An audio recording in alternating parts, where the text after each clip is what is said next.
Hey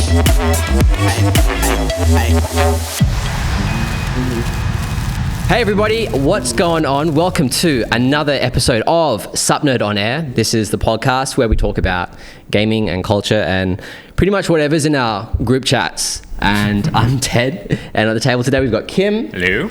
And we've got Carlo. What's up? And we are here to talk about something that's been going on for the last couple of weeks, about a month now. It's about a month. A very hellish kind of month. And it's, of course, Activision Blizzard's latest spawn baby, Diablo IV. And we've all got different experiences and different approaches to the game. I'm like a filthy casual, whereas Kim and Carlo are like our endgame already. So we thought, why don't we sit around a table and have a chat and, yeah, just share some experiences and thoughts, what we like, what we don't like. So it's been out for 1 month. Kim, where are you at? I completely forgot about the Activision Blizzard thing. It's crazy, right? Yeah. Anyway, no, I would say that, you know, if you're early game, I think I've just entered endgame, and yeah, just so far I think that the experience is. It's been one of those things where you didn't know that you missed it until you jump back in, and I've been a huge fan of Diablo since Diablo 2. I never played 1. But yeah, just that whole grinding mechanic, I didn't realize that I missed it until I, you know, got into it and realized after, like 4 hours, I was like, oh, geez. In the beta, it's like, yeah, okay, this is... It's so easy to just continue just with another hour, I think. I mean, we Diablo 1 as well? So I started playing Diablo 1, and it was formative for me because it was one of the first multiplayer games I played outside of Quake and a game called Netstorm, and the last one was StarCraft, right? And so it was the first looter like ARPG out there, and you know, when you're a little kid you like stuff that's got demons and stuff in it because your mom clearly hates it. I came from a bit of a Christian family, so they did not appreciate some of the imagery, and because it was one of the first multiplayer games I played, it's something that stuck with me, and so I was a big fan of Diablo 2, Diablo 3, and now 4. I mean, if Kim's sort of just getting into the end game, I'm getting to the end of it because you're hanging up with the new season 1 update. Yeah, so I'm just waiting for season 1 update because I'm almost level 95 now, and I'm just trying to find sort of a reason to just grind to 100. It's been a lot of fun. I mean, fun factor is there. I think when we can talk about some of the problems later on, but I think it was one of the smoothest launches compared to Diablo 3. Oh, for sure. Because I remember Diablo 3 was, 10 years ago? 2012. 2012, right? Yeah, 11 years ago. And one of my funniest memories from that is my friends and I ended up going out to the club on those weekends because of Era 37. Yeah. Like, we wanted to stay home and play games. Yeah. And it kept crashing, so we're like, I guess we're going to go out and have a few drinks then. But that's a good... I think we should talk about the launch because the launch has been really good. But let's first talk about what characters we're running. I have two. I have like... a sorceress, and she's like level 35, and then my barbarian, which is like a Rend blood barbarian, is like 45, and that's my max. That's my max for now. What have you guys got? I'm a druid, and you are what level? I'm 75 now, but like, you know, I basically just got to the point where I can grind nightmares efficiently. Nightmare Dungeons, it's the new Greater Rifts, if you ever played Diablo 3. But the Druid, special place in my heart, because with Diablo 2, I didn't really like any of the first 5 characters. So when they released the Assassin and the Druid, I tried both. I really wanted to get into Assassin, but the Druid was just... I like being able to have, you know, a multifaceted character. So it could cast, it could shapeshift, and that was just... You know, as soon as Diablo 4 came out, it's like, yeah, that's got to be the class for me. And it is. I don't know about Barb and Sorceress as much, but the Druid has a whole bunch of different builds that are all fairly unique in how you play them. I know that Sorc is like the Ice Orb thing at the moment. Yeah. But yeah, and the Barb is... Yeah, like there's Heart of the Ancients or whatever. Hammer of the Ancients. Is a Barb. Tell us about your Barb, Carlo. So I haven't really played any alts, right? I've got by the time I go home later tonight, I'll be at least level 95 or 96 by the time I'm done grinding. But I'm running a bit of an off-meta build. It is the Deathblow with Overkill, which, because I played the spin to win Demon Hunter in the very final season of Diablo 3. I was like, I don't really want to play a whirlwind barb purely, right? And Hammer of the Ancients just feels kind of boring. You just build up fury, you smash, build up fury, you smash. With Deathblow and the Overkill mace, two-handed mace, I get to do both. I use the whirlwind to gather enemies, and then I use Deathblow. As long as I crit, kill him and refresh at once, right? Only problem is if I miss the 2 crits, I'm kind of stuck on a 15-second cooldown loop, and I'm just like, woohoo, I'm spinning, I'm not killing anything. But it's been fun, and I've been able to do, so far, around nightmare level 60, right? Which isn't the worst thing in the world. I'm not sure if I can push NM 100 by the time I hit a level 100, but I think that's something I discuss later in terms of some of the problems with the game with itemization and all that, right? Because, you know, the meta builds are clearly either full whirlwind or Hoda, right? So Barb's been fun, even with an off meta build. I'm still kicking ass at the moment. Well, what changed from, like, say, Diablo 3 to 4? In terms of the Barb, because I never played. Were you Barb in Diablo 3 I played as Barb well? a few times in a few seasons. Yeah. I mean, there's spin to win has always been one of the builds, right. So and Whirlwind's been iconic since, of course, since Diablo 2, right? In every game, I feel like in everything the Barb can spin. I think I played only a spin Barb. But then Hammer of the Ancients and a couple other builds, but depending on the sets that were out for that season, have also been strong, right? But it's always been sort of like this smash and take a lot of physical damage kind of class. And like, I mean, from Diablo 1, because Barb has been in all of the Diablos. No, so Diablo 1, it was 3 classes. It was Rogue, Sorcerer, and Paladin. Warrior. Yeah. The Barb, Paladin, Necromancer, Amazon all came in on Diablo 2. D2, right. So, because I think in the story-wise, it was the warrior that took the soul stone to the head, and then screwed it all up again. Exactly. Later on. So they got rid of him, but then the sorcerer lived, and I guess the rogue comes back in Diablo 4. We didn't have rogues in 3 or 2, right? Because the rogue was the Amazon in 2, right? And then in 3 there was. Well, the Demon Hunter, which isn't really the so there was no stealthy kind of class, right? And the Demon Hunter was more hand crossbows, not bows. Like physical glass cannon. So I feel like they stayed to the spirit of the Barbarian compared to the first 2 years, last 2 games. Interesting. Yeah, no, like I think with Druid, when it came to just picking classes and the Druid versus all the other ones, like I like what they did with the choices of characters. You know, they brought back the favorites. Necro was so popular and so missed in Diablo 3 that they actually, you know, brought it back in that entire expansion. It didn't come out with the launch game. It came out like 2 years ago. Yeah, exactly. And I bought it, you know, because I bought it and I enjoyed the hell out of it. Because it's Necro. Yeah. But like the classes, I think are fairly well balanced, and it's sort of like a callback to, you know, the Diablo that we all miss. Like Diablo 3 is kind of like, it's a little bit different in my opinion, and one of the reasons why people I think are gravitating more towards this is because of the promise that this is a lot like the Diablo you know, and what D3 was kind of beginning to be was a little bit more of an experiment. But, you know, like they brought back the grittiness, they brought back all the favorite characters of D2. They brought back the art style as well, right? Exactly, so that's a good... let's talk about the actual look and feel of the game, because I definitely know... Again, I didn't play Diablo 2, but I know looking at playback, it was super dark and very much leaning into like that Doom, ominous, like art style. Then D3 just looked like what we think Fortnite looks like now. Yeah. It's like super colorful and vibrant. Too many colors, whereas D2 and now D4 are definitely darker, and sort of even the color scheme is a lot more monotone, right? There's just a lot of red, there's a lot of gray, black, but there's not a lot of like sparkly blue things. Yeah. Glowing. I think that the atmospherics of D2, like capturing that like loneliness, capturing like, you know, that upsetting situation.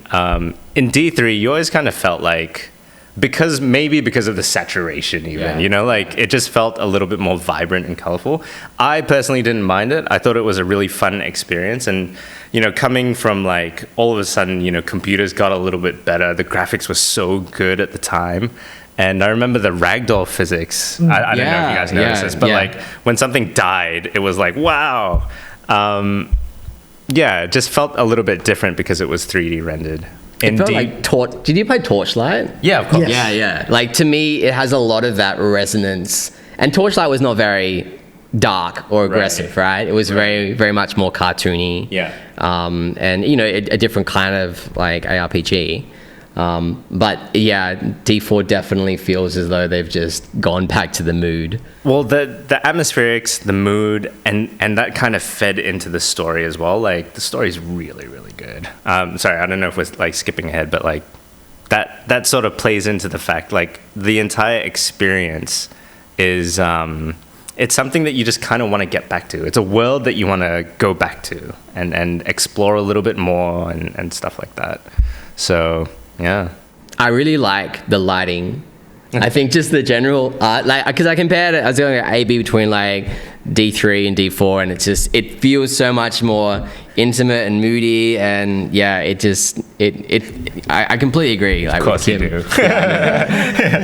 I'll talk technicals all day. Yeah. But the way that, you know, you have that mood crafted as a result of it just feels so much more immersive, and yeah, I totally agree. You kind of want to go back and spend more time in it because it feels crafted. It feels like they're really trying to elicit that emotional response. Yeah. And that's great. That's really good. In fact, let's talk about the launch. The launch of D4 compared to Diablo 3. Because Diablo 3, do you remember when it launched? Yeah. In fact, do you remember it was 2012. 2012. I took a day off. Like I took 2 days off work for the launch, and I remember just getting in and waiting for the queue, and the queue was like 40 minutes or something.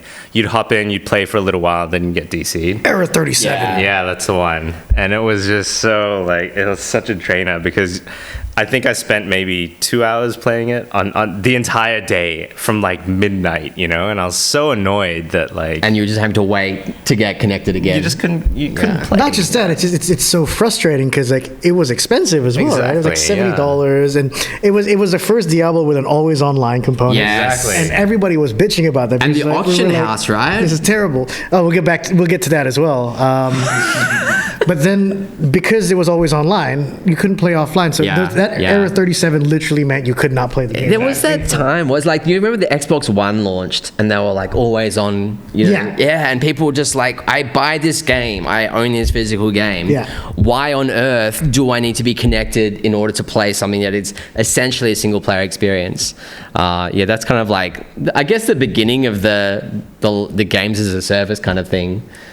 I mean, it was before its time, you know what I mean? Like it felt like it was a bit too early, but at the same time, without Diablo, we wouldn't have all these other games as a service games. Yeah, true. And they tried to do so much. Auction house, like you said. Yeah. They promised PvP that never came to fruition. I think a lot of the people that are, you know, complaining online right now on D3 about missing D3 and some of the features that are missing from D4, which we'll talk about later, don't remember how bad that goddamn launch was for Diablo. Yeah. Like, you know, as soon as you finished the story, you moved on to Hell difficulty and the other 2 tiers, right? The famous quote from the designer, who I think had to leave after that, was, we found, like, you know, we tuned it in beta to where the tester said it was great, and then they said, screw it, let's double the difficulty. Oh, wow. And so people got to hell, like, you got from normal to hell, or was it Inferno? I can't remember the difficulties anymore. And suddenly you're just like, this is a goddamn brick wall, because you're getting hit by those little things that fire the hornets, right? In the desert, and you're just dead. Sand wasps. But that also turned out pretty good, because like the real money auction house was, I made like a few $100s from that. From that place before. They shut it down. They shut it down pretty fast. Like 2 years or something. They figured it out. 2014, they pulled the plug. This isn't working. Yeah. But in the early days, it was great, because then, like, I think I paid for like four copies worth. Right? Exactly. I made like probably like $400, $500. Yeah. Wow. And then back then, people didn't know what was good, right? You just had a good damage roll, you got a good strength roll. Some idiot was going to spend like $50 on it. Yeah. So, but like compared to the Diablo 3 launch, the Diablo 4 launch, especially, I mean, coming back to connectivity, which is a massive one, I am stoked because I am playing on Xbox. that I can play with any platform I want. Cross-platform. Cross progression. You can carry. Oh, really? Yeah. Yeah. I mean, it's all tied to your Activision. BattleNet. It's all tied to your BattleNet. So your Activision account, that is the key that gets you into everything. And it's, I think for all of our gripes about having to sign up for another service, having that level of transportability is like you can carry. It's the future. Very convenient. So yeah, I mean we've played all together and it's been really good. It's very solid. Netcode is good as well. Not that I think it needs a lot of tight latency, the network. There's a lot of code. rubber banding still. So rubber banding in and out of areas. Yeah, go curve a shot and then suddenly your party's on the other side. You're walking back a little bit. But apart from that beginning where it's or at least here in Singapore, it's less than a minute to connect. Beyond that, I haven't had any. Have you guys had any drops or?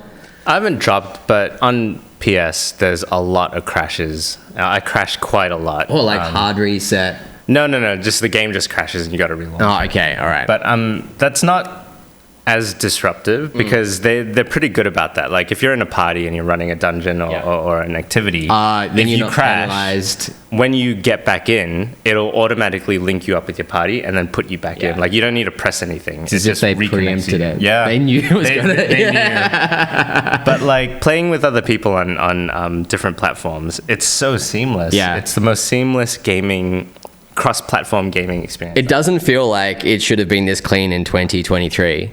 Just given the general state of AAAs, and maybe because Blizzard Activate, they've been sitting on this thing for so many years. True. Connectivity-wise, because I remember I was part of the early access, right? I was one of the idiots that bought the Ultimate Edition. Good on you. But I remember the servers opened 12 minutes early. It was supposed to start at 7 a.m. and at 6:10 we're oh yes, got in. And we were able to play pretty much the whole day, which was the weird part, awesome. right? Yeah, that's cool. So I think I played the whole weekend, to be honest. Wow. Yeah. And I've had. What's You're such a nerd. I think I've had less than 10 crashes overall on PC. Oh, that's awesome. I've had a few disconnects here and there. Yeah. But the only real time there was a problem was when they got DDoSed. Yes, that was When was a whole that? day. I think it was 2 days. I think. I was in Malaysia. Was that wait, the first weekend I or think I was- something? No, it was the second weekend, I believe, or the second the week after Yeah. it launched. We're for right. 2 days, I think, almost 48 hours. No, I think there was one more recently. I'd come back already here. But yeah, anyway, whatever. DDoS happened. Yeah, so they got DDoSed, but other than that, 1 minute you're in, right? And that's shocking because they're not even running. I don't know how they're breaking up servers now, right? Because for a while we used to either choose Asia, Yeah. America. I was wondering because you Americas or can't something elect else. what server you want to play on. I think they just do it based on your Yeah. IP now, right? Because I actually see a lot of the time in the endgame areas the same names. I go to events, right? Really? There's a dude called Wolfie or something like that that's Wow. always around. Hi, Wolfie. If you're watching. I don't know. They figured it out, and that's huge because if it's always online, you gotta be able to play. Yeah, for sure.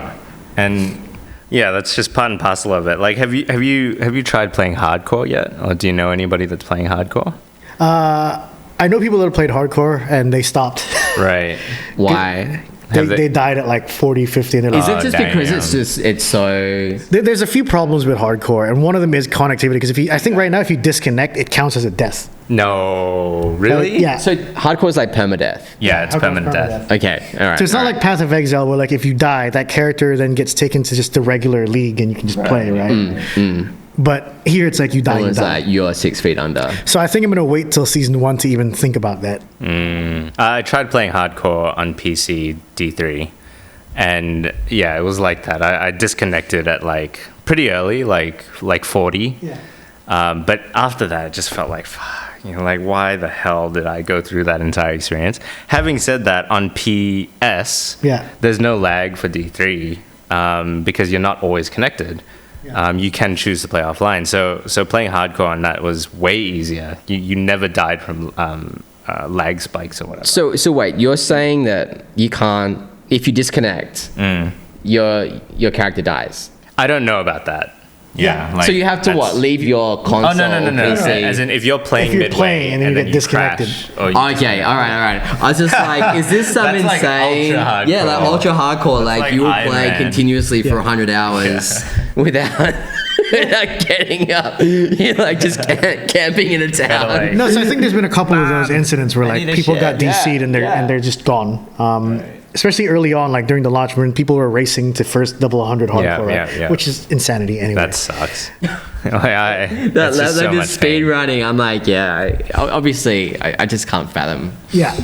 Yeah. So other things to do with the launch, couch co-op. In fact, there's couch co-op is a big one. Yeah. So how has that experience been for you guys? Couch Because I co-op play on on PC, you're on Xbox, you're on PS. Okay, so I played with a couple friends here, and it is magical. Okay, so D3, if you ever played couch co-op, every time you went to your inventory screen, it would take up the entire screen. Yeah. So nobody else could do anything. It was a mess. Yeah. So you had to like take turns to go Yeah. through your inventory, which is a pain in the ass. But thankfully, that system, they had perfected, in my opinion, they had perfected not only the inventory management system for, something as complicated as Diablo, but also as you're, like, unless you get to endgame, choosing items and stuff like that, you'd get a little tooltip in your little corner of the screen to tell you whether or not the item is better or worse. Yeah. And so it would just be like a green arrow or a red arrow. And if you knew what to look for, it was like you could just equip it without even looking at the item. without really checking the specs. And, Yeah. like, honestly, from most of early game, you don't ever need to look, because you're just randomly picking shit up. It And was... the shared loot is much better as well. I mean, it's much more clearly delineated. Well, what I mean, goes where. like if like P1 and P2. So if you're playing with me, like you can pick up gear for me, which is awesome. Yeah. But yeah, it felt like an upgraded version of D3, and completely seamless as well. And the fact that we could like just hop in from my friend just logged in here. And all of a sudden, his character is there, and all that. Like it felt seamless. There you go. But even because you can just start a game session. In fact, that's the way you do co-op, right? You start a single player game, a single user game session. Then you just press start on the other controller. Exactly. And then log in. You've probably got your Activision account there already. Yeah. And then you just like select your character, and then boom, like you spawn in, and like that's literally it. You played with your brother or something? Yeah, so right? I played with my girlfriend on couch co-op locally, and then I played with my brother back in Perth. Oh, nice. And his girlfriend. Oh, sick. Yeah, so we all started from zero and just like did prologue, and then we just kind of like ran together. And in fact, that's my barbarian. My barbarian was my alt, and then I've just carried that one through. But yeah, like really, really fun. Apart from just the general chaos. How did you guys comms? Or were you guys on comms? Yeah, we were on the Xbox app. Right. I think like in retrospect we should have had a Discord. So it's more like, all right, my brother had his Xbox app on his phone on speakerphone, and then I had like the comms headset. Okay. So, but yeah, I mean, it worked fine, and it was just like just a blast. Like, I really do miss the vibes of what a couch co-op experience. Like the split screen kind of, totally the GoldenEye Mario Kart era, where like everything now feels as though it's just single player only. They want to compromise it, expecting everyone's got like another console or another terminal. I would argue that Diablo's one of the better couch co-op games you could play because it doesn't require, like, you can still have a conversation while you're grinding nightmares, or you could be talking about the game, or you could just be like playing, but you're playing together and it's not too invested. Deaths honestly don't really matter that much, so it feels very sociable, like social. As far as couch co-op games go. And it's easy to pick up and play. You literally just smash. I mean, you can just carry the other person. All that, and of course, the other great thing about it is just the scaling that it has. Yeah. You've got level 50s playing with level 15s, and the game balances it so that the experience. I mean, I'm still not quite sure how. Because, it's like if someone's doing X number of damage, then obviously the number of HP on every enemy is customized for the player, right? So I think for each level, there's a set amount of min-max damage and a set amount of HP. Yeah. Because especially as you're leveling, there were points where it was kind of annoying where I'd be like level 35, right? And I'd be playing with a friend who's like level 15, and they're clearly doing more damage to the health bar. Yeah, like proportionally, right? Because proportionally, they haven't needed the upgrades yet. Exactly. Where I'm just like, my gear's out. Yeah, like, it's not working out. And you're like, damn, I just picked up, something with 500 damage. And then this guy who's just got like a firing little arrows. like a common, and it's nuts. How has the progression been for you guys? Like, do you think that it's a fair, a fair scaling? Did you guys start on World Tier 2? I did 2 because I'm an idiot. I should have just done 1. Really? I mean, I think we all did World Tier 2. Yeah. Why is it better I thought it was better to do Tier 2. Because it's faster to finish it in the campaign in 1 and get to endgame. Okay. And the only difference, is gold and XP, sure, but there's no difference in item drops. Okay. So if you blast through the campaign on World Tier 1, you're going to have to hit 3 and learn how to live the hard way anyway. Yeah. So like that 2, it's kind of just like an inflated challenge. Yeah. Which it was still fun, but... I figured World Tier 2 because I wanted to take my time with the story. Yeah. So I wanted it to be a little bit challenging, and I really did enjoy like, oh shit, there's a boss that I'm having trouble killing. Because if you don't, you can just smash through the campaign. Yeah. But I mean, each to their own. Like, I mean, I've enjoyed Tier 2. I kind of be like hopscotching because I went up to the end of like Act 2, and then I just jumped back in with my girlfriend because she's like become obsessed. So I went through Act 1 again with her. I'm like, and the boss fights are fun. Yeah. Like, they're not just bullet sponges. Exactly. So it's actually a shame that that's one thing they need to do, and we'll talk about it more later in terms of Season 1, was you need to be able to fight those bosses again. Oh, so you can't... So I've learned at the end there's it's not like D3 you just go back to the area. The boss is there, right? So what do you guys do in the end? Like right now, what do you do in the end game? Nightmare dungeons nonstop. So you just do dungeons like rinse repeat. Yeah, rinse repeat. And you got like end bosses. No, but there's also something called Hell Tides. Okay. Which is an overworld thing where you're gathering stuff to open. It's like a world chests. event. All right. Then there's world bosses and there's something called Legion events. Yeah. So the foundations are there for an endgame, but I think it's incomplete, and that's something I'll discuss in a little bit. Yeah. But that's mainly the endgame. So it's really sad that you don't get to fight bosses again. That's how some people are pushing level 100 Nightmare dungeons. It's because they're picking the easiest one, and every dungeon rolls with specific modifiers. Yeah. So it could be potentially more beneficial for you to pick frost damage or something as a modifier. So you can pick and choose depending on which what are the consumables called? Sigils. Sigils. Depending on which sigils that you get, basically, it could be easier. It's still fun because I'm playing with friends, I would say. Always more fun with friends. But there's it's starting to reach its point, and a lot of players are now complaining because I think for first couple of weeks and only a few people reached 100 and they were complaining. People are just like, well, you just know life this. Of course you run out of content because you played for 150 hours, you dolt. Straight. Do you guys know how many hours you've put into Diablo 4 already? I don't want to find out. I checked my count. So I'm at 50 hours. Oh, wow. Which is not much, I think, considering. Oh, wait, no, you've got 2 characters. I've got 2 characters, but then, I probably doubled that at least, I'm sure. I reckon you may have tripled it, 150 in 4 weeks. I mean, that's... I haven't been going out very much. I mean, you save money, right? I mean, you have carpal tunnel syndrome. But I mean, I guess we can dive into the end game part, right? Yeah. Again, so I'm a noob. I have no idea about endgame, so please talk to me as if I don't know, because I don't know. So the progression right now is you hit level 50, you got to do a capstone dungeon to open up World Tier 3. Yeah. And then there's a capstone dungeon for World Tier 4, which you can do anytime from 60 to 70, depending on how OP your build is. I did it in 66 because I was off meta. So there's videos of people doing it at 58 because they had perfect gear. And each of those tiers, there's another tier of gear, right? So World Tier 3, you get something called Sacred Gear, which goes to item level 700 plus. World Tier 4, which then goes to item level 825 max. And stops there. For now. And I think one of the things that I hope they address, and I hope they talk about it, I think there needs to be a World Tier 5.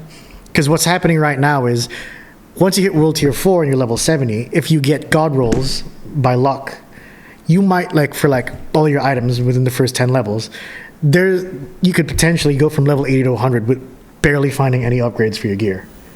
Which takes away from the dopamine rush. Yeah, because you just have to like just hope for a good RNG. Yeah. Like, yeah. And so... And that's a long time. And it's a really, really, because really long time. every single, like, you know, you start fresh. You're like, oh, geez, I've gone through like 10 levels in an hour. That's what it feels like. So I think there was a point where I went from level 80 to 88 without a meaningful upgrade. Right? And I get that there's the Paragon That's board. probably 50 hours. No, and I get that there's the Paragon board that will make you more powerful all the way to 100. Right. But there needs to be another tier of gear because it feels barren from 80 to 100 now. Like, if there's not that 5th tier of gear, you're just... First of all, you get through the inventory. I stop picking up sacred gear off the ground, and I just pick up ancestrals, sorry. And when those don't have at least 3 good traits and 1 that you can reroll, you're like, I'm junking this. Yeah. Right? And so that's become a big frustration compared to Diablo 2 because I feel like there were always more tiers. You can get better rolls. All right. And even Diablo 3, of course, it had 10 years to improve, right? You had the Ancients, and then you had the Primal Ancients on top of the set items, right? So there's just that gap for itemization. I think there's a good base game, right? And I'm still having fun playing it, like I said. And so in terms of itemization, you think to improve that, they need better uniques, they need another tier. And another thing I think they really need is they need a group finder. Because Diablo 4 feels a lot less social than Diablo 3 in terms of grouping. Unless you're playing with friends like us, like yeah, you've got a lot of people are like of buddies. A lot of people like will not accept an invite to a dungeon, or if you're trying to run nightmares and stuff like that, right? Like you have to go to Discord, and having to go through a third-party route, it's not ideal, especially for console players. No, fair enough. Yeah. Not all of us have friends to play with. Like, that's the truth, right? But in Diablo, you can run a rift and just choose group. Yeah, and then just rolls you with a bunch. And that's a big frustration as well, because there's also a bonus for experience when you're playing with a group. Yeah, right? That's true. If someone's next to you, that's an extra 10%, and in the same party. So, I mean, there's a few other things like class balance and all. Like, there's a couple of things that are too powerful, and I think Blizzard was heavy-handed on the nerfing, but not the buffing too much for classes that are lagging behind. I got friends who are sorcerers that are having fun, but they're glass cannons that just die all the time. And right now, like for Barb, there's 2 viable builds for Uber Lilith. I think some other classes is just 1 viable build. I think most sorcerers only use like 4 skills at the moment, right? Well, it's that frozen shard build. But I think what grabs me is that there's still a fun factor to D4. I'm just holding off on alts because a couple other things, right? Like inventory space is shit. Yeah. There's 4 tabs. So I took 40 minutes the other day clearing up all my tabs, and that was for 1 character. I had no space for other loot for other characters. So until they fixed that part, and the whole thing about gems dropping and being worth nothing. What do you like? You just meant to just throw them away. Yeah. I just don't pick up gems anymore. Yeah. Like, after you have enough to make your royals, I think unless in season 1 they go beyond royal, right? Then there's no point holding them. But like I said, I think these are things that can be addressed by maybe not by season 1, because I know the gems thing going to becoming a different tab is going to be season 2. But if they just improve on the core experience, especially with allowing easier group play, and I think the itemization, it'll be enough to get people hooked back on for season 1. Because there's a few things as well, right? Like we're still not sure what's going to happen with a renown grind. Because if you finish all the Lilith statues, that carries over to season 1. If you finish all the world exploration, it carries off to season 1. But we're not sure about dungeons, side quests, and all that. Like, we're not sure what renown level you start. And renown gives you a lot of power, right? If you start at renown 3 for all territories, that's an extra 8 skill points. You start at level 9, basically. Like, from level 1, you get level 9 worth of skills. Right. So we'll see. Like I said, still having fun. I just don't think I'll play an alt till season 1, which is in 2 weeks or so. Anyway. So season 1 starts in about 2 weeks from now. They said around the late July, right? And we're already almost mid-July. I think from a console players standpoint. Okay, so the inventory system, it's bad on PC. It is so hard on controller, and I'm used to it now. No, that's true because you somehow convinced me to play controller, and now I don't use the mouse anymore. Well, that's the thing. All the way through? All the way through, except for inventory. Except for inventory. I'm just like, Except for give me inventory. my mouse now. And that's the shitty thing because Diablo 3 was optimized. Like you use your stick to figure shit out.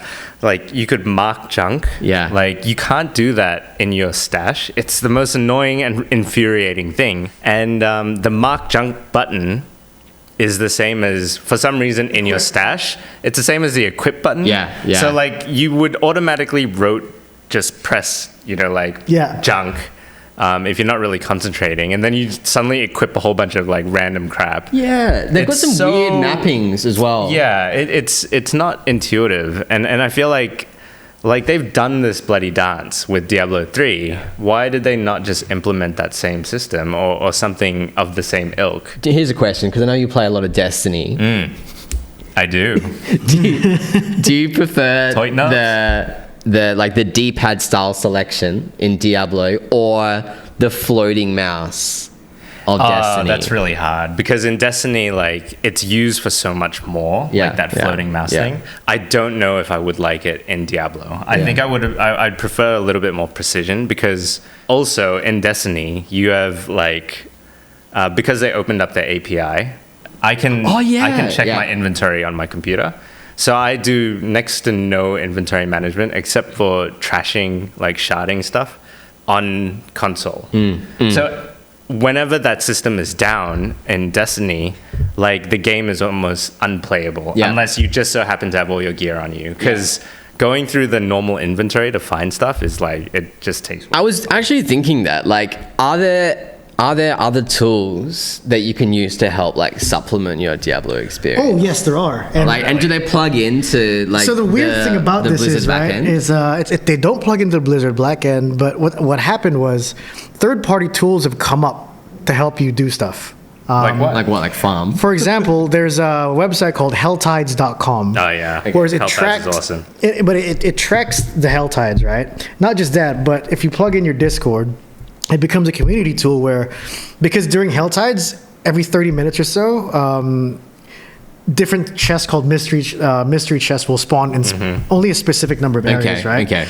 But everybody that's plugged into helltides.com through Discord will vote and tell you where that chest is. Oh, so you know where so it's like a community source. It's like Waze. It's like Waze. It's Waze in Diablo. It's Waze for ARPG, Exactly. right? But that website also tracks like when World the next boss. world boss will spawn. Yeah. And there's a Discord channel called Sanctuary that has a bot that if you enable it will send you notifications. World boss coming in 20 minutes. Helltide coming in 15 minutes. So it spawned a community. How do they know already. where they spawn? Yeah, I don't get how that Like API... if they know 20 minutes, 30 minutes before. No, because it announces in game, right? Oh, okay. And then I think they take that info. And then spam it on Discord. Yeah. I didn't know that. I love like these like community source solutions are just what makes I think just games so good. So it's interesting. Everyone wants to get and grind. I mean, within the first sort of 2 days of launch, like they had because they changed where the altars of Lilith were on launch compared to beta. All right. But within 2 days, there's still people that was like, here's a community map. Here's every altar. Right. Which I use religiously every time I went to an area. I was like, click, let's make this fast. So I don't think there's like third-party tools yet that are like directly plugged in to the Blizzard API. Not like the Destiny level. Yeah. I think it's closed as well, right? Yeah, it's not like WoW or anything where you could build in and put in your own plugins. Yeah. Diablo's always been pretty clean. It's closed circuit. But who knows? Maybe this one will change. Yeah. I'm hoping because damn, like I mean, that would be great. I would love to be able to just tweak my inventory and whatnot, or just move my mini map. Yeah. It just makes so much more sense. Like I can check my Destiny inventory on my phone. Yeah. And move shit around and stuff like that. Like it just makes so much more sense. I think it's part of like that like level of connectedness as well, because then it's not like Diablo's only happening at your computer. Exactly. Or at your console. Exactly. It's like you could be Diabloing in a meeting in the back corner. Just nobody would ever do no one would ever do that. Yeah, what? No. But like just having, we're talking about games as always on services bonuses, it's like, well, why wouldn't it be in every aspect of your life if you wanted it to be? More that also as a looter, like it just feels right that you would be able to have a look, you know, and things like that. Oh, another thing, loadouts. Oh, good God, I need loadouts.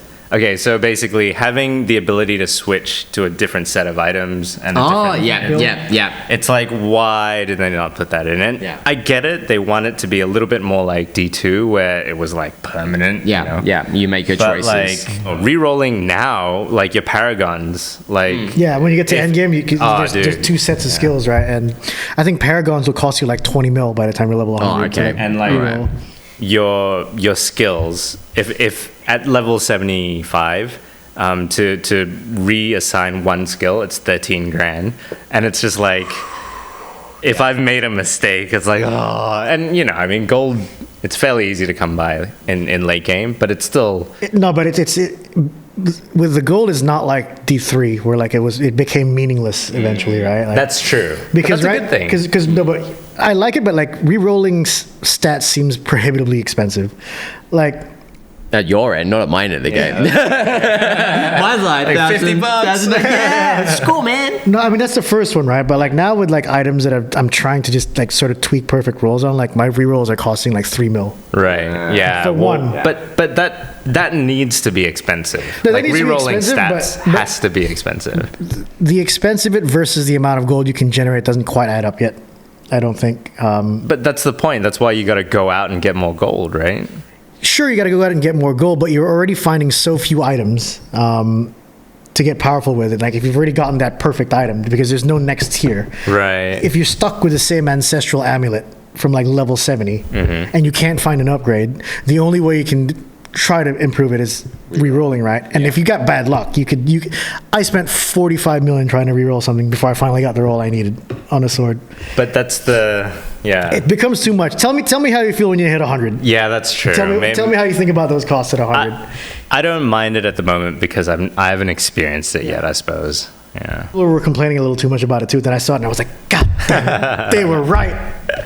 I was proven wrong by the angry gamers on Reddit, bro. You know, the worst is when you get the roll that you want, but it's like a low, Just not enough. low Yeah. cooldown or something, and you're like, oh, and you got to live with it. You're like, oh. And you're just staring at that range. It's like 7 to 14. Exactly. You're like, I could be 7.2. doing, you know, double. Oh man. That's So funny. but I do agree that it's good that it's punishing to have to reroll, but it's too punishing, I feel, at the moment. Right. Fair enough. I think it would feel less punishing, again, if there was just another tier of gear where you're like, all right, I can get another group. I can get a roll tier 5. Then I'll be Fair good. enough. So what do we think Diablo 4 needs to succeed in the long run? Because I think the landscape of 2012 was very different to what it is now. And, you know, we're kind of like living in this world of like every single game is fighting for your attention, which is fighting against every streaming service, everything else. What do we think, like in its current state now? How do we maintain that fun you're talking about? Well, I think they got to just focus on the end game, and a lot of it's going to be QOL stuff first, right? Like quality of life is going to be the important part now. Things from inventory management to maybe gold, and like you can't even completely reset your Paragon board right now, and that means from level 50 to 100. That's like what, like 200 skill points, or 300 You skill have to points. do manually. They have to do manually if you want to do a rebuild. Again, if you had another app, that would be great. So I think that's what Diablo will need, because the base is there, and you know I think most people still haven't finished the campaign. Like, I haven't finished the campaign. No, well, worldwide. That still lives for me. Worldwide, Yeah. like the majority have not finished the campaign, so they have a chance now to get sort of endgame right first. Yeah. I thought that they did some good things already for QOL. Like, for example, you know, with the first big patch, they started letting you like teleport to Nightmare Dungeons. Oh, yeah. because that was a giant pain in the ass. Like, Wait, so you had to like manually traverse there. you had to like Go to the activate nearest the sigil, waypoint, go to the nearest and then waypoint, you and have to run there. And some of them were like long runs. Yeah, dude. Like, yeah. It's like almost end of the zone from the waypoint. And so- It take you like, you know, a good 2-3 minutes just to get there, and Yeah. that's like half a dungeon sometimes. Yeah, and so they've shown that they're willing to nerf like stuff that's clearly busted. They now need to be able to buff the classes that are behind and the builds that are behind. What do you think is behind? I mean, I feel like half the Sork set like the skill set is behind. Rogue, not people other than Death Trap. I think people don't use many of the ultimates, right? And I feel like a lot of the builds, like especially for Barb, you don't use any ultimates because right now there's too much of an advantage to use all 3 shouts plus one additional skill and then like your core skill and your basic attack, right? Yeah, shouts are. They're too OP. They're too good at the moment compared to other stuff. So like I can't use like I used to like the Call of the Ancients ultimate, right? Right. But I'm just like if I just replace this with Warcry every 20 seconds. Exactly. Or every 18 seconds, your I can use DPS it, is and my like DPS way more spikes. consistent. Yeah. And I think and I think just making sure that the game continues to evolve and adding more content for the end game. It's interesting that at this point it's like a month in and people are already like, I wouldn't say dropping off, but they're just like in your boat. They're kind of just waiting for something to do, because once you get to 100, that's it. You're kind of done, right? Well, I think one of the other things as well is because they announced season 1 was coming out in July, so it's natural that people were like, will grind their way, so the timing, anticipating it. Because when Diablo 3 launched, you didn't get a season 1 a month later, and none of it was announced. Like they started doing seasons way later. Yeah. The first 6 months of Diablo 3 hadn't even was like terrible. hit feature launch launch. Yeah. PvP, where was that? Yeah. I think now is we got to see what season 1 brings, and if they can bring sort of the seasonal improvements that Diablo 3 started to do, make it easier to get around, bring back boss fights, or maybe even add things like strongholds are great, right? And I guess all of us have already done at least a few strongholds. Being able to do those again would be cool. Yeah. Like even in like more difficult version, because those were the only ones that all had unique bosses and unique mechanics. Yeah, that's true. Like you had like one town that was like burning with demons. Exactly. There's like the snake one. Exactly. And I won't spoil the rest, sorry if you guys haven't heard it yet. But I think we need to do more of those things that felt unique. Right. Yeah. The dungeons all feel the same by the end. And they were designed as well. I think that's kind of part of fun of it is like some of the strongholds and even the campaign quests. It's like, someone put some thought into it. Yeah. I mean, it's not just you're going in and just dealing as much DPS as possible. Yeah. There's certain attacks, a little bit more imagination. I think that the fact that we can't revisit that is like game design wasted. Yeah, and I think that's something they'll bring back. So let's just it does feel like there's a couple of things they might have held back on purpose so they look good when they do season 1. I do need to roll out, right? Like they we made the inventory shit on purpose.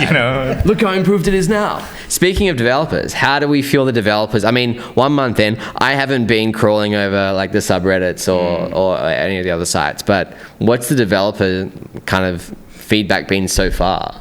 Like from a hardcore user? They made a few weird choices, like where they announce a lot of the stuff on Twitter. Like you don't even see it on the launcher on PC, and I don't know what it's like on console, right? Until the patch comes out, but like they don't don't talk a lot on forums, like the Blizzard forums anymore. So they just blast on Twitter. on like their community manager's Twitter or like the developer's Twitter, which is not the way to do it. So but it's weird that they you're running it through a third party. You know what I mean? Rather than it being like, here's just a your banner news. on the launcher that you own. You log in, boom, right? Yeah. So I think that's one of the weird things, but I think they're trying. Balance is always a tricky thing in a looter, right? Yeah.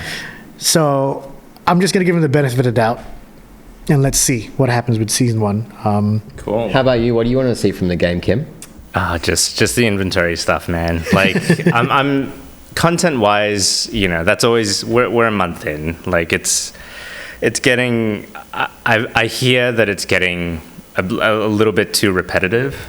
I'm still having fun because I haven't reached the zenith of my build yet, and because the druid has so many different playstyles, like there's a couple of things to keep me going. But at the end of the day, like I just get so frustrated when doing something like managing my inventory. It takes a long time, not because like the actual process takes a while. It's because mechanically it's just really stupid, like the way you have to organize your inventory.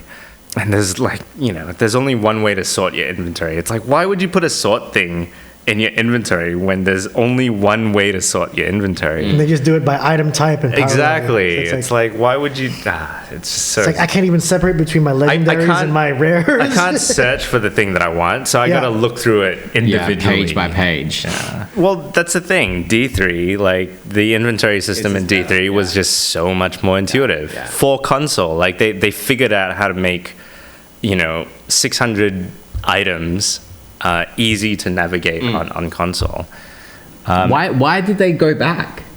I have no idea. I mean, Like, they've that's probably- a hard question. That's a good question because, Diablo 4 almost feels like a 3 steps forward, 1 step back. Yeah, There's a lot more yeah. improvements than there are problems, but like a lot of QOL. And we're talking like they 10 years, like they took 6 years 10 in years to development. fix. Exactly. Yeah. But it's testament to the game that people are still, like, I'm still willing to put up with this shit.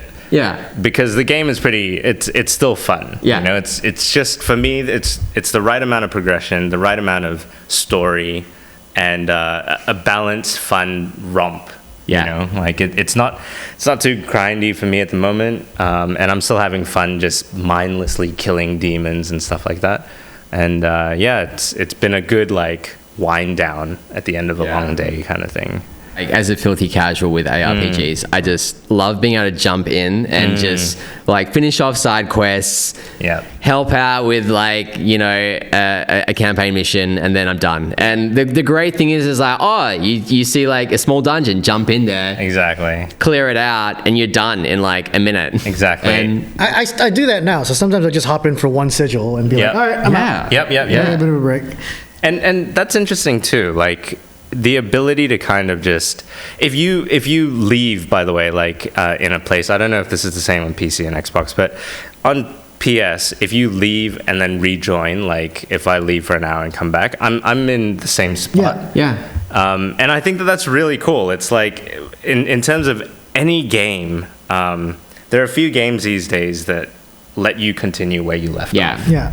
And that's just nice for, my lifestyle now, like just being a busy person and an adult, barely. But yeah, like you said, being able to jump in for like 10 minutes and then do your shit and go away, or jump in and like pick manage up where you left off, inventory. like literally, for like 4 hours. Jump in page, yeah. But like they've been thinking about that. I'd like to think that they had us in mind. Yeah. I think they definitely did consider, all right, who are the people who are playing? Yeah. Who are the varied types of players are we looking at, right? Well, also, like, how old are the fans of the original Diablo? Oh, yeah. Yeah. I did see like there was something on the subreddit where people were like, why is everyone having to say that they're like Dads? over 30? Yeah. Yeah. They're like, why do they keep like reminding us how old they are? Because of that very reason, right? Exactly. So many people grew up playing D2 and D3 and being able to jump into it and share that with a whole new generation is really cool. Especially when the soul of it is still like so well. I mean, D4 lifting off D2 a lot. It's nice to go back in a way. Yeah, and I think it's got the tools to keep succeeding. It's just going to be one of those things where I think it's going to be like other games where the seasonal aspect of it is going to come into play. Like, players will dip Yeah. before each season. Yeah. Like, Diablo 3, I'd probably play for like 3 weeks every season, right? Yeah. 3-4 weeks. Yeah. And then I'd be like, I'm done, but then I can come back. Yeah. Exactly. And that's okay. And That's okay. That's okay. It respects your time. Well, right? like that Well, that's how I feel it bursty, does. like jumping in for 5 minutes, you jump in for a season, and it's something that you can go away with and know that like, oh, next season might be something cool, and you jump back in. And if you don't like a particular season, you're like, I'll wait till next time. Exactly, it's not going Yeah. anywhere. You're not being penalized, really. Because at least, because there's no subscription at least, right? Like, whereas like in games like Call of Duty, like Wow. you have to do $10 USD every for battle Battle Pass. And so if you don't unlock everything, you're like, I wasted my money. Yeah. And it makes you feel like you wasted your money too. Because it tells you how many you unlocked and how many you didn't. And you're like, oh my. Yeah. Dude, get more hours. Well, actually, no. Season is going to be there is going to be a paid aspect to season 1 and onward for Diablo 4. So we got to see what that is. Oh, Yeah. I didn't know that. Yeah. Well, we'll find out by the time this video goes live. All that will be announced already, so we'll be eating our words. Yeah. Well, anything else you guys want to add? No, I think that's about it. Not really. Go play Diablo if you haven't tried. it's crack. Hopefully with a group finder in future. That'd be great. So that pretty much brings us to the end of the episode. Thanks a lot for hanging out with us. Do remember the hygiene. Please like and subscribe and ring the notification bell if you haven't. Until the next time, we will see you all later. See you, nerds. And just to throw some more thoughts on at the end, the developers announced their plans for Season 1 on a live stream update soon after we finished filming our podcast. So here's a quick list of the things we liked and some things we didn't quite so like about the news of the upcoming season. First is the Malignant Heart system. It's going to be a new way for you to add power to your characters, possibly acting like the legendary gems from Diablo 3. And the fight against corruption continues in Season 1, infecting the hearts of Sanctuary's monsters. We're pretty interested to see what direction Blizzard takes with the story on this, as story's always been a super important part of the experience. And we also have the Scroll of Amnesia, which will make life much easier and cheaper for respecking with free skill and Paragon resets, especially in the endgame where the cost can be a bit of a joke. However, there's a bunch of things we weren't quite so happy with. Firstly is the stash. At least they've acknowledged the surrounding issues with regards to the stash space, but there's still no real timeline on when these improvements will actually be made. And no news on World Tier 5. While there is data mined evidence that World Tier 5 does exist and it was there in the beta, it seems like we're gonna have to wait just a little bit longer. The devs also announced 6 new uniques, which can be seen as a little underwhelming, and only 7 new legendary aspects. And on Renown, the only Renown that carries over when Season 1 drops are the Altars of Lilith and the map exploration. So we're not quite sure what the intended play is here. Maybe they just want us to grind Renown over and over again for the sake of it? And finally, it was a little unclear about what balance changes are going to be made to allow players to have more build diversity. So while Diablo 4 has a pretty solid base so far, Blizzard is now rolling into the maintenance and community management stage with the release of the first season. And they'll need to prove that they can continue to expand and refine their systems to keep giving reasons for players to come back every season. If they can pull that off, then Diablo could be the strongest and most successful entry yet into the series. We're looking forward to seeing the changes go live on July 21st.